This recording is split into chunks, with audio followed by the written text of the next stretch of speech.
Hello మిత్రులారా, మీకు ఇప్పుడు ఒక కథ చెప్తాను వినండి. పట్టు వదలని విక్రమార్కుడు చెట్టు వద్దకు తిరిగి వెళ్ళి చెట్టుపై నుండి శవాన్ని దించి భుజాన వేసుకొని ఎప్పట్లాగే మౌనంగా శ్మశానం కేసి నడవసాగాడు. అప్పుడు శవంలోని బేతాళుడు, రాజా, దైవజ్ఞులు, జ్యోతిష్య పండితులని చెప్పుకునే కొందరు తలా తోక లేని కారణాలను చూపి తమను నమ్మిన వారిని అవస్థలు పాలు చేస్తూ ఉంటారు. భీతి కొలిపి అరణ్యంలో అపరాత్రి వేళ నువ్వు పడుతున్న శ్రమ చూస్తుంటే అటువంటి వారెవరో విన్ని పనికి పురికొల్పారేమోనన్న అనుమానం కలుగుతుంది. నీకు తగు హెచ్చరికగా ఉండేందుకు అలాంటి కోవకు చెందిన చలాకుడనే జ్యోతిష్య పండితుడు కథ చెప్తాను, శ్రమ తెలియకుండా విను అంటూ ఇలా చెప్పసాగాడు. మహాపురంలో ఉండే దివాకరుడనే భాగ్యవంతుడు తన కూతురు కళావతికి పెళ్లి ప్రయత్నాలు చేస్తున్నాడు. ఒకరు కాదు, ఇద్దరు కాదు, వరుసగా 10 మంది యువకులు ఆమెను ఏదో వంక పెట్టి కాదన్నారు. దివాకరుడు బెంగ పెట్టుకున్నాడు. ఆయన భార్య ప్రభావతి తన అన్న సుకోపుడికి విషయం కబురు చెప్తూ కళావతి జాతకాన్ని కూడా పంపింది. సుకోపుడు వ్యవహారజ్ఞుడు, జ్యోతిష్య పండితుడు, చలాకుడు, ఆయనకు ప్రాణ స్నేహితుడు. చెల్లెల నుండి కబురందంగానే సుకోపుడు కళావతి జాతకాన్ని మిత్రుడికి చూపించాడు. చలాకుడిది పరీక్షించి, ఈ జాతకం జగన్మాత సీతాదేవి జాతకాన్ని పోలి ఉంది, అందుకే పిల్లల విషయంలో కొంత జాప్యం అనేది ఉంటుంది, ఇబ్బంది కూడా ఉంటుంది. జగత్పురం వెళ్ళి సీతారాముల దర్శనం చేసుకొని తీసుకున్న ప్రసాదంలో కొంత ఆ ఊళ్ళోని పుణ్యాత్ములు ఇంట ఇస్తే ఆమెకు శుభం జరుగుతుంది, అది ఎంత త్వరగా జరిగితే అంత మంచిది అన్నాడు. అంటే జాతకం ప్రకారం కళావతికి తగిన వరుడు జగత్పురంలోనే ఉన్నాడు కదా, నీ అభిప్రాయం? అలా అయితే మనము మా చెల్లెలి కుటుంబం కలిసి జగత్పురం వెళదాం. మరి ఆ ఊళ్ళోని పుణ్యాత్ములు ఎవరో నువ్వే మాకు దగ్గరుండి చూపించాలి అన్నాడు సుకోపుడు.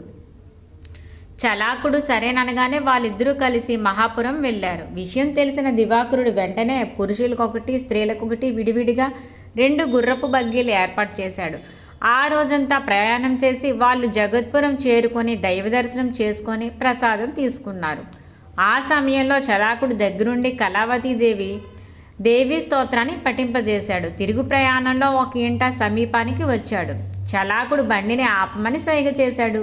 బండి ఆగాక ఆయన కళావతితో, అమ్మ కళావతి, ఈ ఇల్లు పుణ్యాత్ములు అదని నాకు తోస్తుంది, నీ దగ్గరున్న ప్రసాదంలో కొంత ఆ ఇంట్లో ఇచ్చిరా అన్నాడు. ఆయన ఆదేశం ప్రకారం బండి దిగి ఆ ఇంటి గుమ్మంలో అడుగుపెట్టిన కళావతికి ఇంటి నుంచి వస్తున్న ఒక యువకుడు ఎదురుపడి ఆమెను కన్నార్పకుండా చూస్తూ నిలబడ్డాడు. ఆ చూపులకు సిగ్గుపడుతూ కళావతి, సీతారాముల దర్శనార్థం మహాపురం నుంచి ఈ ఊరొచ్చాం, ఇది పుణ్యాత్ముల ఇళ్ళని, ఇక్కడ దేవుడు ప్రసాదం ఇస్తే నాకు శుభం జరుగుతుందని పెద్దలు చెప్పారు, ప్రసాదం తీసుకోండి అంటూ ప్రసాదం అందించిపోయింది. ఈ ఇంట్లో పుణ్యాత్ములు నా తల్లిదండ్రులు, ఆ ప్రసాదం వాళ్ళకే ఇవ్వు అంటూ ఆ యువకుడు లోపలికి వెళ్ళి తల్లిదండ్రులతో, మీకు దేవుడు ప్రసాదం ఇవ్వాలని ఒక యువతి వచ్చింది, మీకు ఆమె ఇస్తే తీసుకోమని దైవ ప్రసాదంగా భావించి పెళ్లి చేసుకుంటాను అన్నాడు. నచ్చితే ఆ యువకుడు పేరు వీరభద్రుడు, తండ్రి శివకాముడు, తల్లి శివకామమ్మ. ఇన్నాళ్ళు పెళ్లికి ఒప్పుకొని కొడుకు ఇప్పుడు చేసుకుంటానడం వాళ్ళకి పరమానందం కలిగింది. వాళ్ళకు కళావతి నచ్చింది. చలాకుడు వధూవరుల జాతకాలు పరిశీలించి చక్కగా కుదిరాయి అన్నాడు. కళావతికి వీరభద్రుడికి పెళ్లి నిశ్చయమైపోయింది. ఆ రోజు తిరిగి ప్రయాణమై దివాకరుడి కుటుంబం సూర్యాస్తమయం కావడంతో ఆ రాత్రికి మార్గమధ్యంలోనే ఒక సత్రంలో బస చేయాల్సి వచ్చింది. మరునాడు తెల్లవారుగానే చలాకుడు సంధ్యావందనం చేయడానికి సత్రానికి కొద్ది దూరంలో ప్రవహిస్తున్న నది వద్దకు వెళ్ళాడు. సంధ్యావార్చి గట్టు మీదకి వచ్చి అక్కడ ఉన్న మర్రి చెట్టు కింద కూర్చున్నాడు. అప్పుడు ఆ చెట్టుపై నుంచి ఒక రాక్షసుడు ఆయన ముందుకు దూకి అడిగిన దానికి బదులిచ్చి నా సందేహం తీర్చు, లేదా నాకు ఆహారమై నా ఆకలి తీర్చు అన్నాడు. చలాకుడు జ్యోతిష్య పండితుడికే కాక లౌక్యుడు, ధైర్యవంతుడును. రాక్షసుడు అడిగిన తీరును బట్టి ఆయన అసలు సంగతి ఊహించి, నీకు ఈ రాక్షస రూపం నుండి విముక్తి కావాలి కదా, అంతేనా అన్నాడు. అది నిజం కావడంతో చలాకుడి మీదకి రాక్షసుడు గురి కుదిరింది. వాడు ఆయనకి నమస్కరించి తరుణోపాయం చెప్పమని వేడుకున్నాడు. చలాకుడు వాడి కుడి అరచేతిని శ్రద్ధగా పరీక్షించి, నీ దగ్గరున్న ఏమైనా అద్భుత శక్తి పుణ్యాత్ములకు ఉపకారం చేసినా మరుక్షణమే నీకు ఈ జన్మ నుంచి విముక్తి కలుగుతుంది అన్నాడు. నాకున్న అద్భుత శక్తి ఒక మంత్రం మాత్రమే, దానితో పండును మంత్రించి ఇస్తే సంతాన ప్రాప్తి కలుగుతుంది, అయితే దాన్ని ఒకసారి మాత్రమే ఉపయోగించగలను, అయినా పుణ్యాత్ములకి పాపాత్ములకి భేదం తెలుసుకోలేని జన్మనాది, నువ్వే దాన్ని త్వరగా పుణ్యాత్ములకిచ్చి నా జన్మ విముక్తి కలిగించు అని వేడుకున్నాడు రాక్షసుడు. దేనికైనా సమయం రావాలి కదా, జన్మ విముక్తికి నువ్వు మరి కొంతకాలం వేచి ఉండక తప్పదు. మంత్రించిన సంతాన ఫలాన్ని అందుకోగల పుణ్యాత్ములు తారసపడగానే వచ్చి తీసుకుంటానని చెప్పి ఆ చలాకుడు అక్కడి నుండి దివాకరుడు వాళ్ళున్న సత్రానికి వెళ్ళి వాళ్ళతో కలిసి తిరిగి ప్రయాణం అయ్యాడు.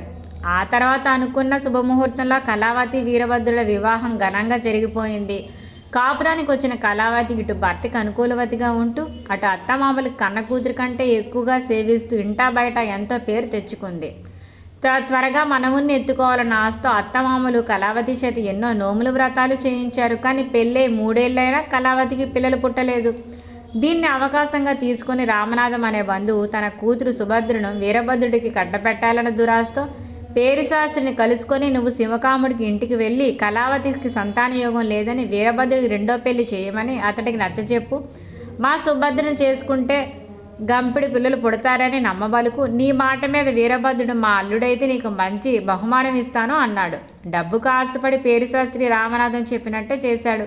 శివకాముడు ఆయన మాటకు లోబడి కొడుక్కి 2వ పెళ్లి చేయాలనుకున్నాడు. వీరభద్రుడు కూడా అందుకు సుముఖత చూపాడు.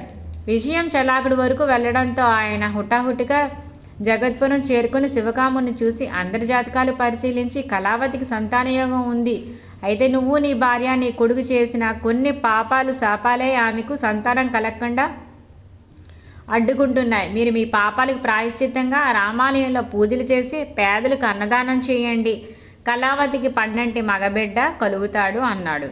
దాని శివకాముడు మీరు చెప్పినట్టే చేయడానికి మాకు ఎలాంటి అభ్యంతరమూ లేదు, కానీ మా ఊరి పురోహితుడు పేరిశాస్త్రి కళావతికి సంతానయోగం లేదన్నాడు. తమరా విషయం ఆయనతో చర్చించి నిజం నిర్ధారించవలసి ఉంది అన్నాడు. పేరిశాస్త్రి కబురు పెట్టి రప్పిస్తే ఆయన కళావతికి సంతానం లేదని నొక్కి చెప్పాడు. అప్పుడు చలాకుడు నీ మాటలు నా జ్యోతిష్య పాండిత్యాన్ని సవాల్ చేస్తున్నాయి, కాబట్టి మనం ఈ విషయమే పందెం వేసుకుందాం. ఓడిన వారు జ్యోతిష్యం చెప్పడం మానేసి గిండు గీయించుకొని చెప్పులు మాల వేసుకొని గాడిద మీద ఈ ఊళ్ళో ఊరేగాలి, అందుకే నేను నువ్వు సిద్ధమేనా అన్నాడు. చలాకుడు ముఖంలో కనబడ్డ నమ్మకాన్ని భయపడ్డ పేరిశాస్త్రి జ్యోతిష్యంలో జరిగేవన్నీ ఖచ్చితంగా చెప్పగలమనుకోవడం మూర్ఖత్వం అంటూ పందెం నుంచి తప్పుకున్నాడు. చలాకుడు మాత్రం ఏమాత్రం జంకకుండా తన మాట మీద నిలబడ్డాడు. దాంతో శివకాముడు భార్య కొడుకు ఆయన చెప్పినట్టు చేయడానికి ఒప్పుకొని పూజలు అన్నదానాలకి ఏర్పాటు చేశాడు. అన్నీ సక్రమంగా పూర్తవుతున్న సమయంలో చలాకుడు వెళ్ళి మర్రి చెట్టు రాక్షసుని కలుసుకొని నీకు జన్మ విముక్తి లభించే సమయం వచ్చింది అని చెప్పి వాడి నుంచి మంత్రించి సంతాన ఫలాన్ని పుచ్చుకోగానే రాక్షసుడు పెద్దగా అరిచి నేల కొరిగాడు. చలాకుడు కళావతికి తన వద్దనున్న సంతాన ఫలాన్ని ఇచ్చి ఇప్పుడు నీవిది భుజించు, నీ కడుపు నిండి 12 మగబిడ్డ కలుగుతాడని ఆశీర్వదించాడు. ఆయన చెప్పినట్టే ఏడాదిలోగానే కళావతికి మగబిడ్డ కలిగాడు.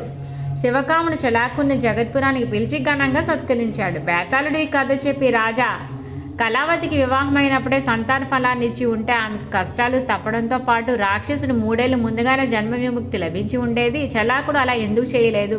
కళావతి సంతానవతి కాకపోయినప్పటికీ చలాకుడికి ఆమెకు నేరుగా సంతాన ఫలం ఇవ్వకుండా ఆమె అత్తమామల్ని భర్తని తప్పుపట్టడం, పరిహారం చేయించడం, భేషజంతో వారిని తప్పుదారి పట్టించడం కాక మరేంటి? ఈ సందేహాలకు సమాధానం తెలిసి చెప్పకపోయావో నీ తల పగిలిపోతుంది అన్నాడు.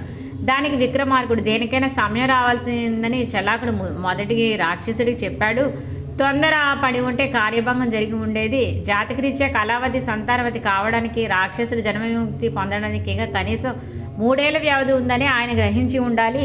అందువల్లే కళావతికి వివాహం 3 ఏళ్ళైనా సంతాన ఫలం ఇవ్వాలని నిర్ణయించాడు. ఆ సమయంలో భర్త అత్తమామలు కళావతి సంతానవతి కానందుకు ఆమెను తప్పుపట్టారు, ఆమెకు అన్యాయం తలపెట్టారు. వారిని తగిన బుద్ధి చెప్పాలని ఆమె సంతానవతి కాకపోవడానికి తప్పు ఆమెది కాదని వారిదే అని నమ్మేలా చేశాడు. ఆమె కథ విన్న ఏ భర్త అయినా అత్తమామలైనా సంతానవతి కాలేదని స్త్రీని తప్పుపట్టడానికి భయపడాలన్న ఆశయంతోనే ఆయన అలా చేశాడు. ఇందులో ఎలాంటి భేషజానికి తావులేదు. తగిన సమయంలో సంతాన ఫలాన్ని 2 విధాలుగా ఉపయోగించిన చలాకుడు కేవలం జ్యోతిష పండితుడు మాత్రమే కాదు, సమాజ శ్రేయస్సు పట్ల శ్రద్ధాశక్తులు గల మేధావంతుడు అనడంలో సందేహం లేదు అన్నాడు. రాజుకి ఈ విధంగా మౌనభంగం కలగగానే బేతాళుడు శవంతో సహా మాయమే తిరిగి చెట్టెక్కాడు. Thanks for watching this video friends. Please subscribe my channel.